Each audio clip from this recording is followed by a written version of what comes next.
What's your why?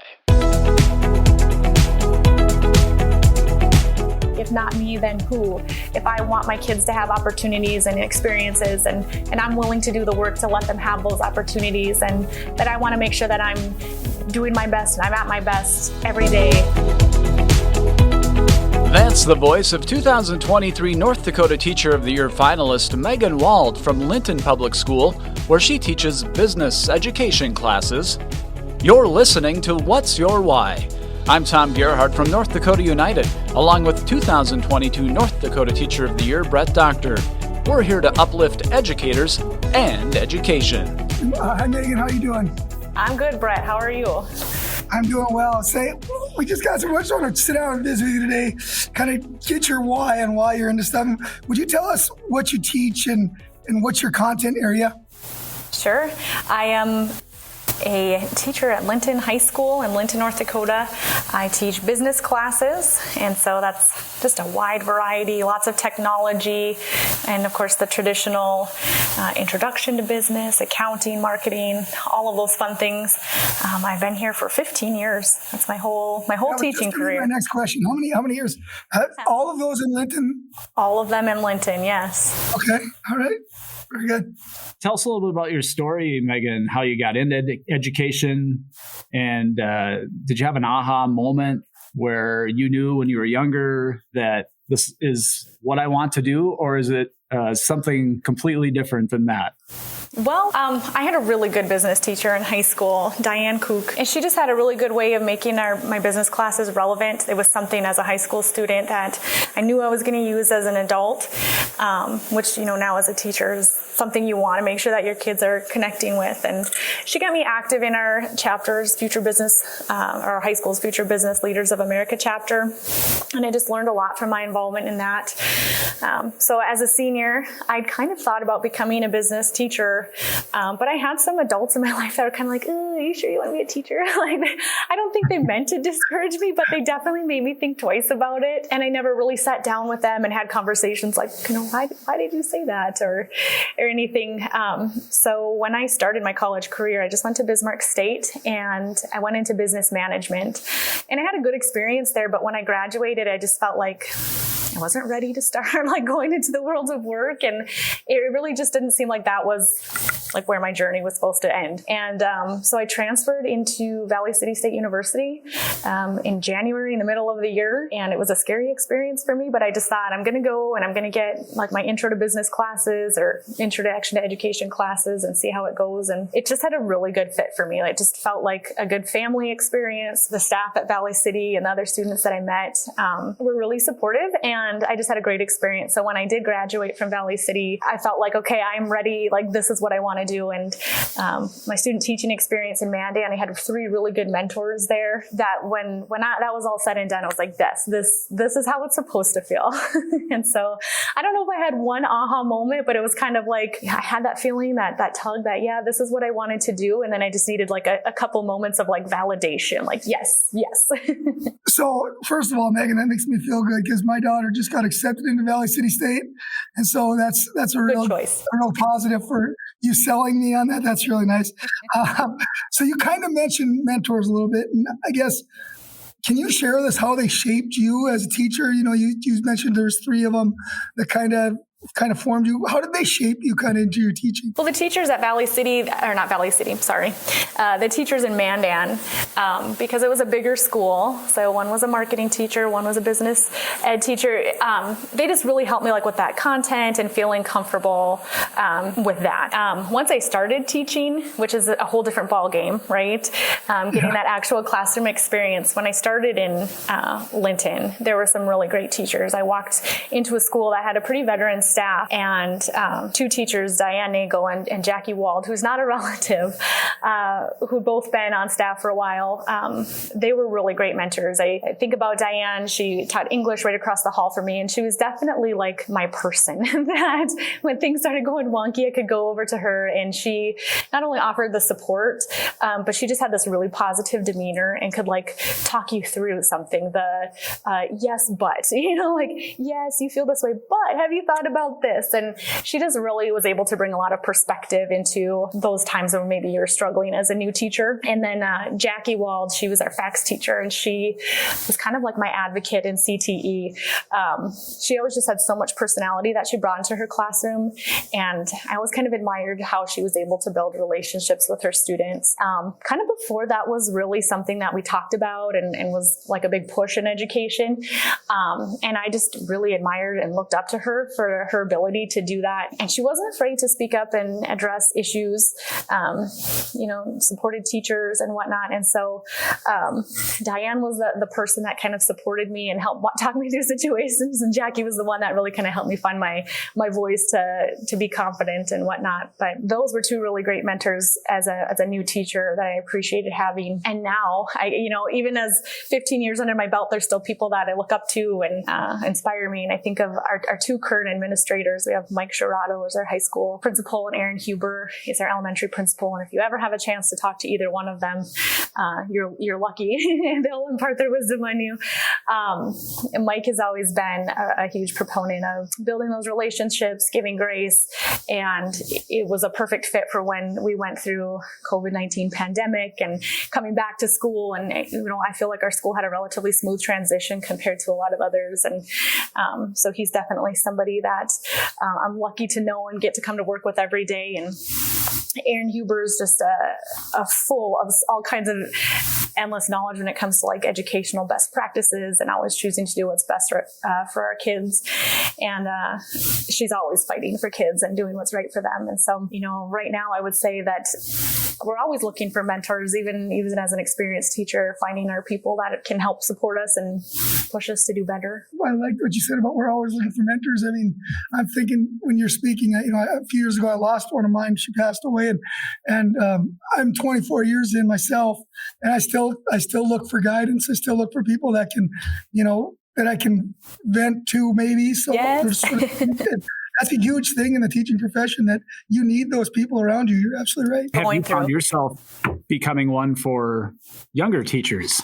I hope so. I hope so. I always hope that I can be like the teacher that they feel comfortable coming to and asking advice, or like you said, just being the person that they can vent to. Like, I've been here 15 years. I feel like we've seen a lot. We've been through a lot, that if nothing else, I can lend an ear and a positive, we can do it, You mentioned the challenge of COVID and remote learning, and we know that we've seen surveys nationally and locally about the number of teachers considering getting out of the profession.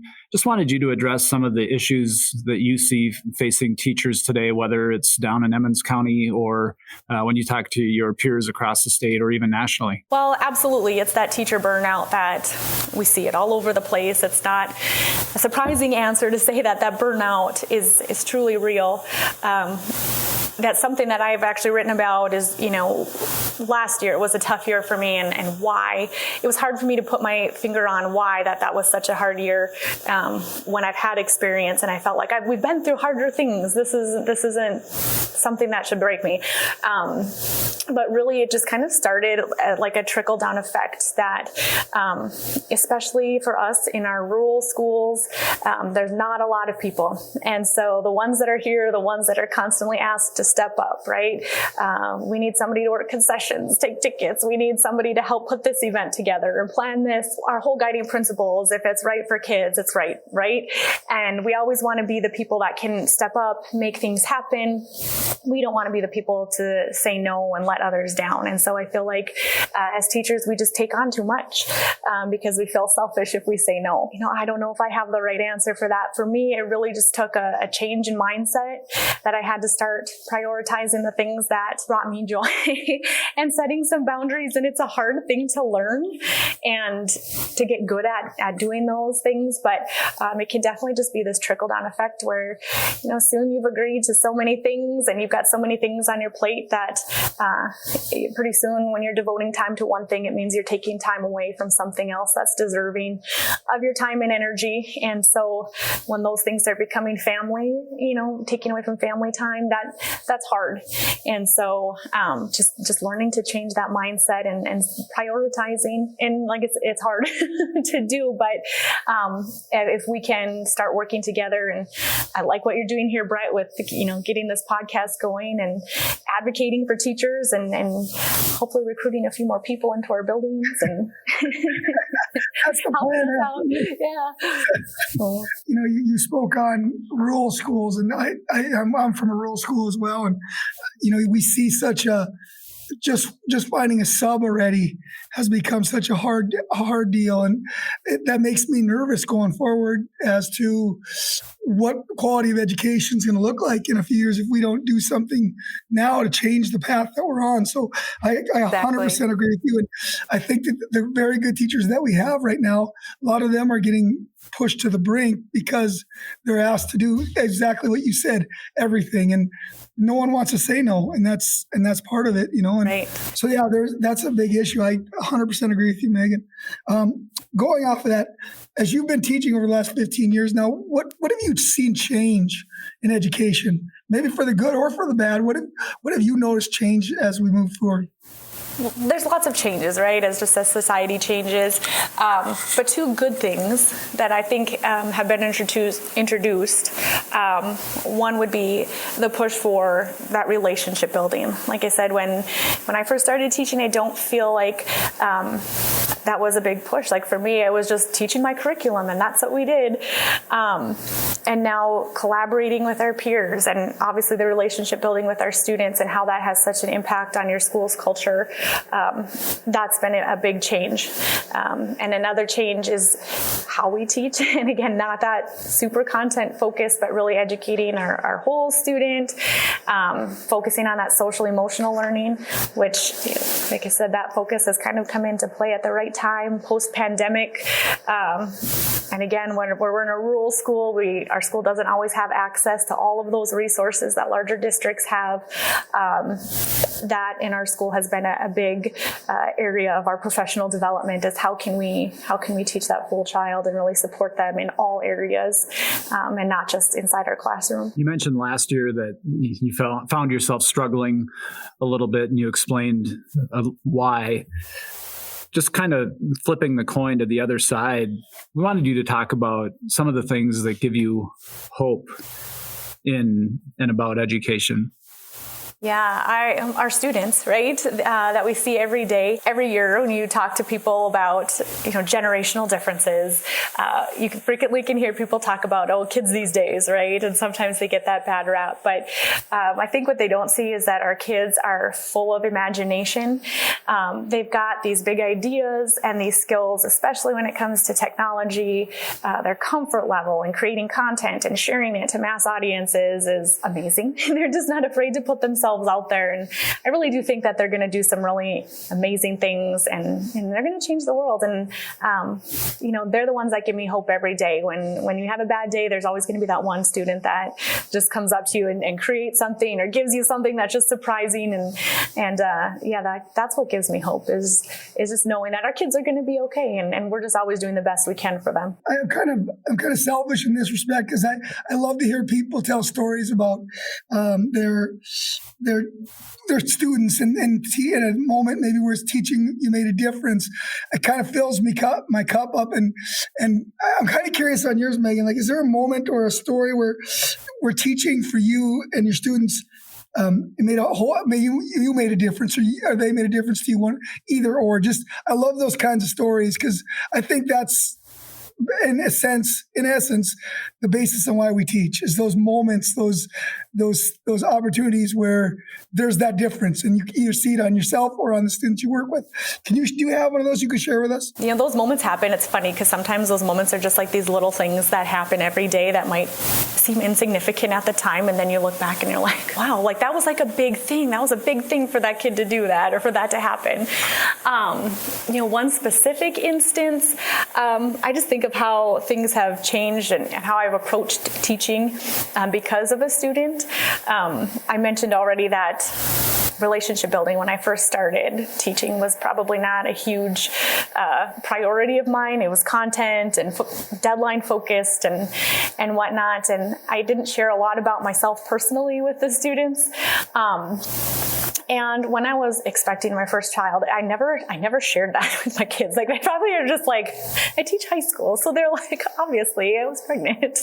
And nobody ever really said anything until I was further along. But one day after school, I had this shy, quiet student that she just came in and she had this present for me. And she told me, I heard you're having a baby and that it's a boy.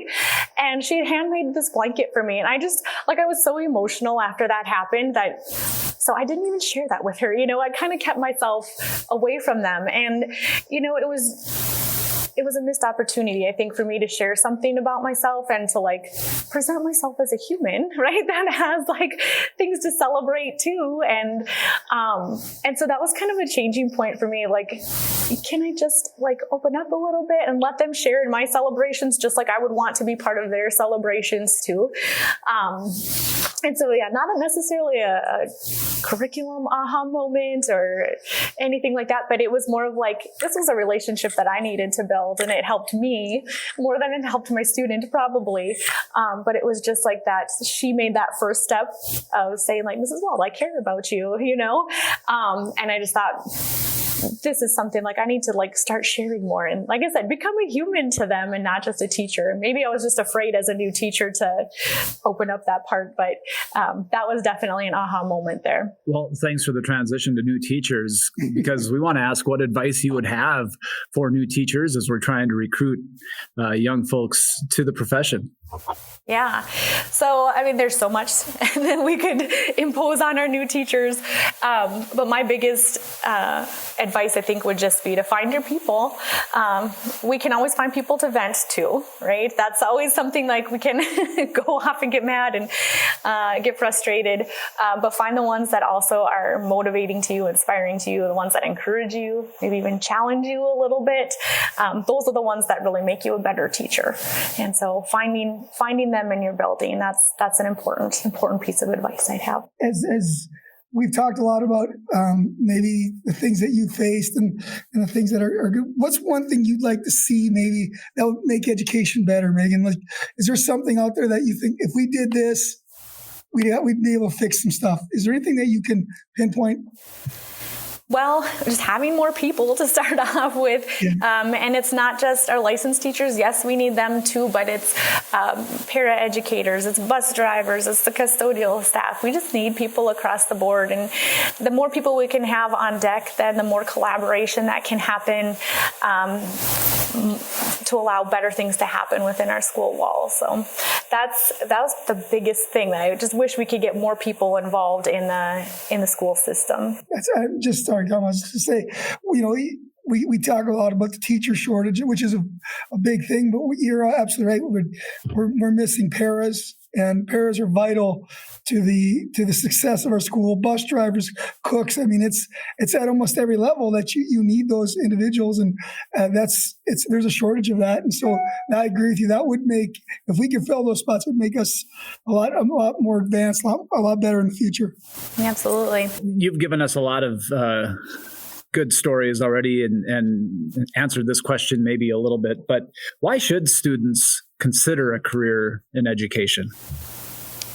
I can't think of a career that's more fun and rewarding and challenging than teaching.